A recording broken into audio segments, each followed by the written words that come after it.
Foi.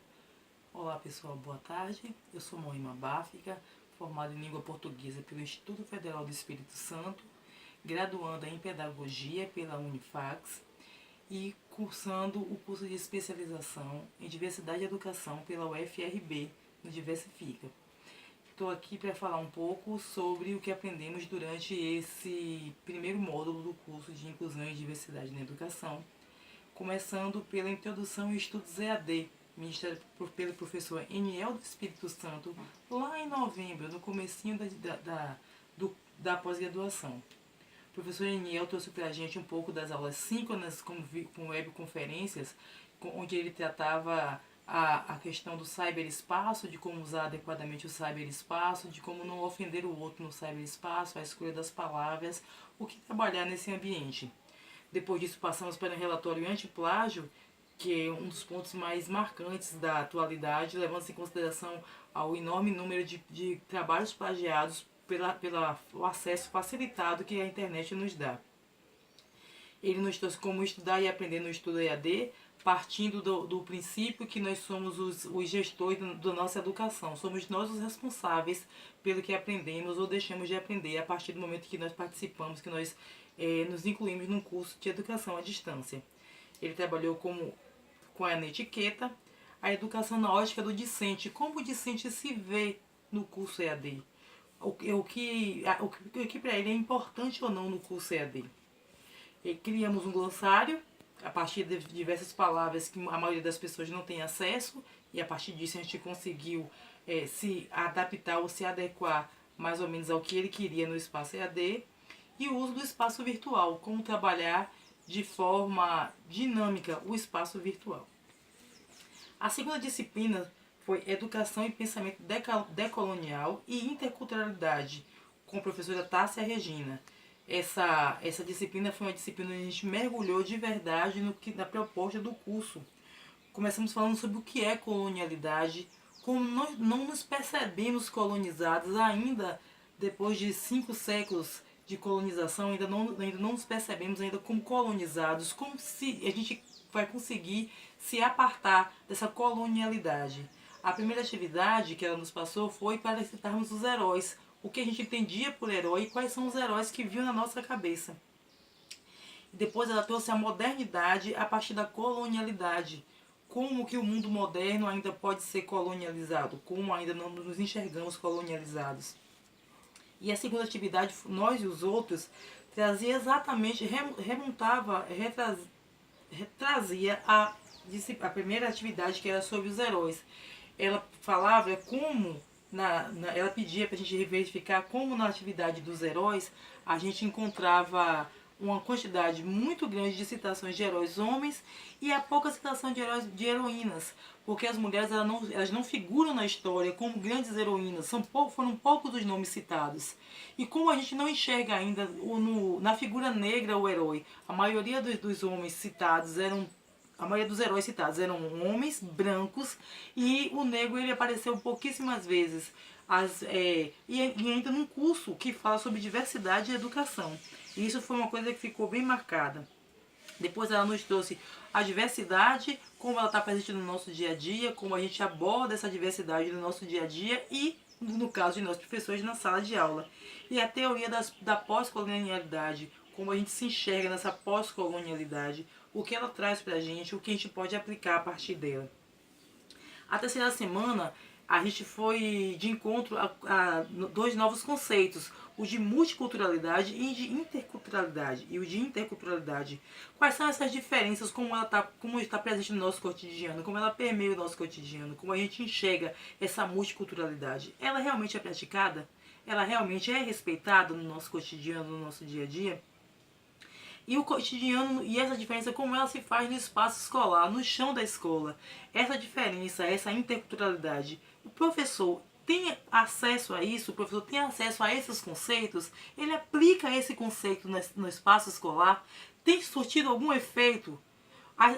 O aluno que sofre com problemas de racismo na escola, ele se vê representado por esse conceito de inter e multiculturalidade? A gente pode ver isso, ela trouxe isso através da ótica de autores maravilhosos, como é o caso da Vera Candal. partindo na quarta semana, ainda na disciplina de professora Tássia Regina, ela pediu para a gente mostrar as práticas pedagógicas, como a gente trabalharia esses conceitos em sala de aula, como o professor pode levar isso para dentro da escola, como ele vai aplicar dentro da escola os conceitos estudados durante a disciplina. E ela pediu que fizéssemos uma sequência didática onde nos comprometêssemos a levar os conceitos estudados para a escola. E essa sequência didática ela deveria ser realmente aplicada na escola. E o trabalho com decolonialidade, mostrar ao público, a nossos alunos, que são os formadores do futuro, que a decolonialidade é necessária. Decolonizar é preciso. A gente precisa se desgarrar dessa ideia de que ainda somos colônia de Portugal, que ainda somos descendentes de europeus, que nós não somos, nós somos um povo miscigenado e, como tal, precisamos nos enxergar diante disso e levar isso para dentro do espaço escolar. A terceira semana a gente parte por direitos humanos, a terceira disciplina, a gente parte por direitos humanos. Como a diversidade de direitos humanos, eles dialogam. Como os direitos humanos eles estão diretamente ligados à diversidade. Como a diversidade pode ser representada pelos direitos humanos.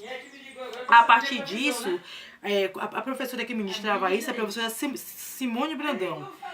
Diversidade, diferença e direitos humanos foi a primeira semana. E ela pediu uma produção social da identidade e da diferença.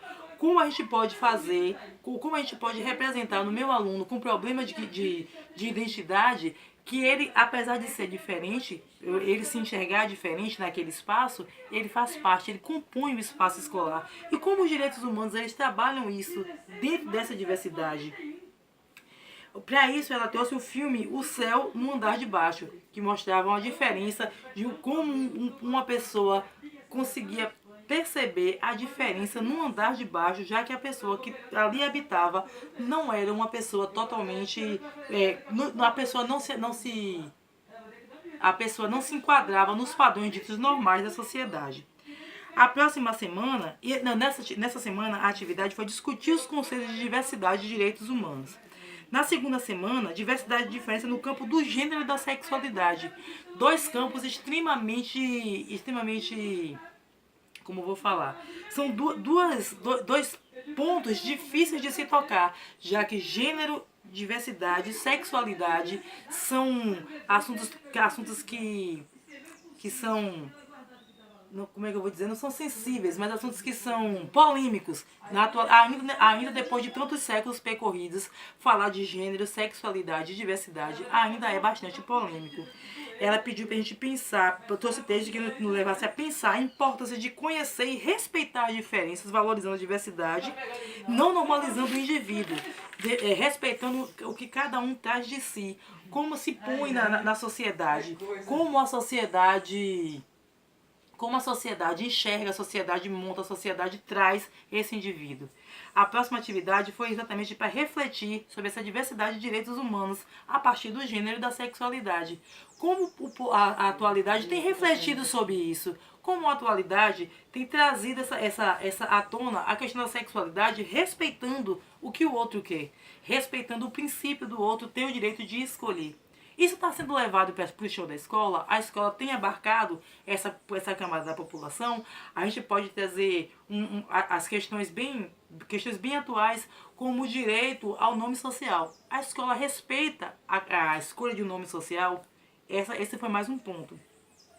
A terceira semana ela trouxe racismo e sexismo na cultura brasileira.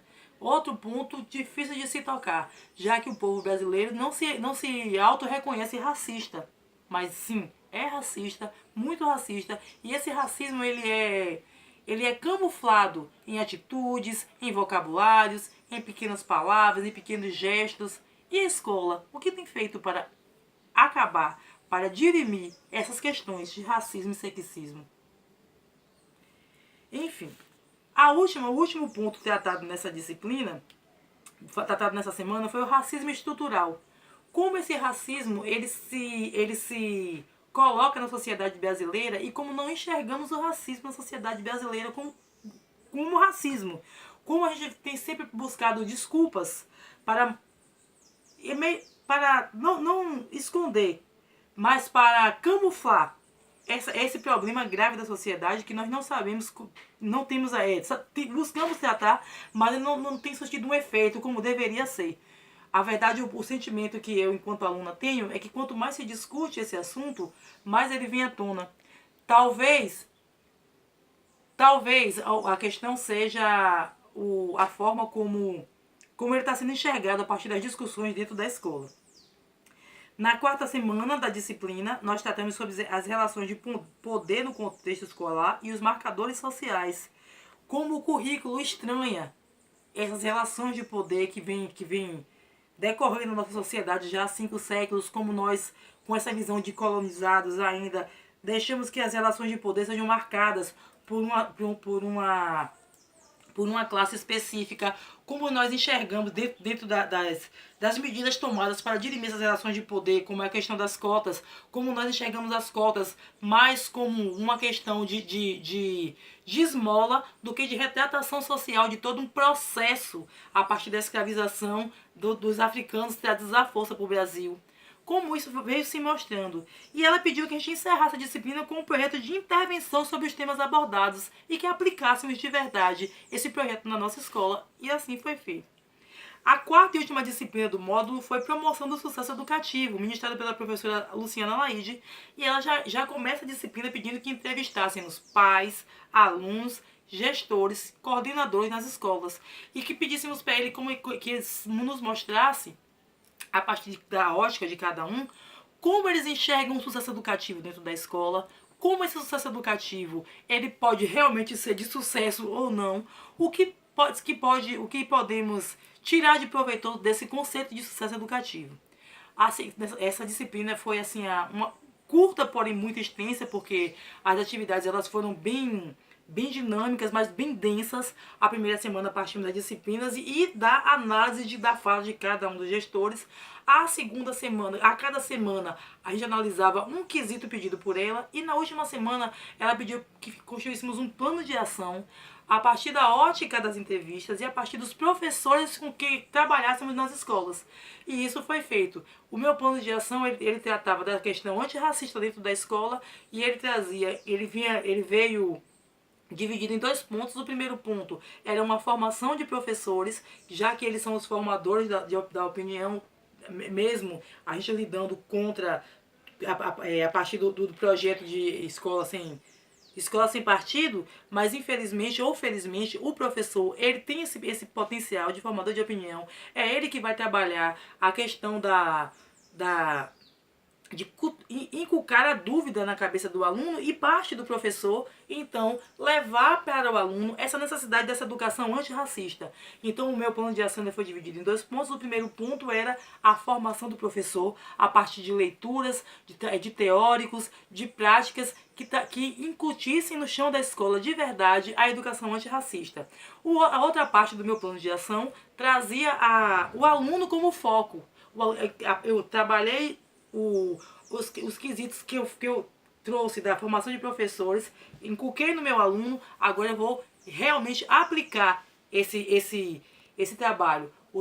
A sugestão de atividade eram grupos de teatros, eram encontros de grupos de discussões, era a formação de alunos que pudessem ser os mentores, que pudessem trabalhar como líderes de cada turma ou de cada grupo de alunos.